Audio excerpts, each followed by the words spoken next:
They've silently orbited the Sun for over 4 billion years, untouched, unchanged, and largely unexplored. In this episode of Infinity Beyond, we dive into the mysterious world of Jupiter's Trojan asteroids, ancient remnants from the formation of the solar system, and explore how NASA's Lucy mission will finally visit these forgotten fossils of time. So what are Trojan asteroids? Unlike the main asteroid belt, which lies between Mars and Jupiter, Trojan asteroids share Jupiter's orbit around the Sun.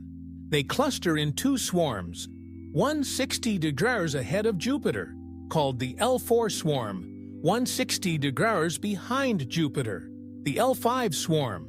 These regions are known as Lagrange points, places where the combined gravitational pull of Jupiter and the Sun allows smaller objects to remain stable over time. There are over 10,000 known Trojans, and possibly hundreds of thousands more yet to be discovered. Some are dozens of kilometers wide.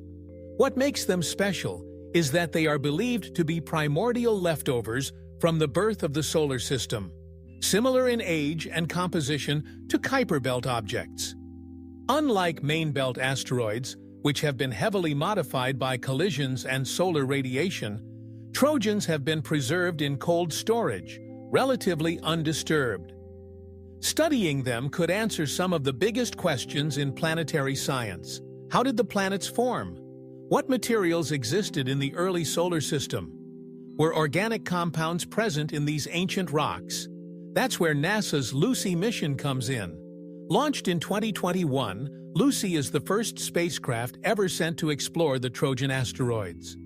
Over the course of 12 years, it will visit 8 different asteroids, including 7 Trojans and 1 main belt asteroid as a warm-up. Lucy's trajectory is a cosmic dance, flying past Earth 3 times to gain speed and looping out to reach both the L4 and L5 swarms. The mission is named after the famous hominid fossil Lucy, because these asteroids are expected to be fossils of the solar system's past. The spacecraft is equipped with a high-resolution camera, LLORI, a color imager and infrared spectrometer, LRALPH, a thermal infrared spectrometer, LTES. These instruments will allow Lucy to map surface geology, analyze composition, detect minerals, and even measure surface temperatures.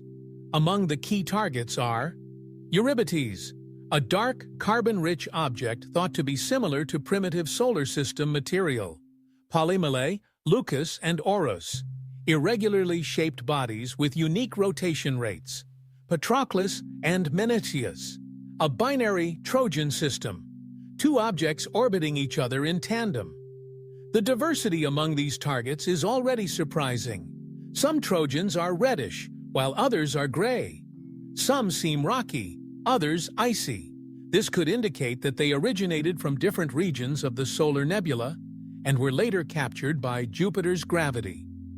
If true, it would suggest that Jupiter acted as a collector of solar system material, gathering samples from across the disk and storing them in stable orbital locations. By analyzing these asteroids, Lucy may uncover clues about how giant planets migrated, how the early solar system was mixed, and how water and organics were distributed across space. The mission will also help us prepare for future asteroid mining or deflection technologies, as understanding asteroid structure and composition is key to both. But Lucy isn't just about science. It's also an incredible engineering feat.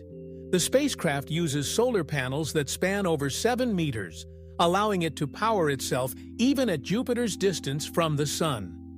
Its orbit is one of the most complex NASA has ever attempted, a multi-loop trajectory that visits multiple targets without needing to slow down or land. After its final flyby, Lucy will continue orbiting the Sun indefinitely, perhaps becoming a future relic itself, silently traveling among the asteroids it was sent to study. The significance of this mission cannot be overstated. Just as Lucy the hominid helped us understand our biological origins, Lucy the spacecraft may help us understand our cosmic ones. In the next episode of Infinity Beyond, we'll return to Jupiter itself to explore how the gas giant formed and why its early journey across the solar system may have determined the very existence of Earth.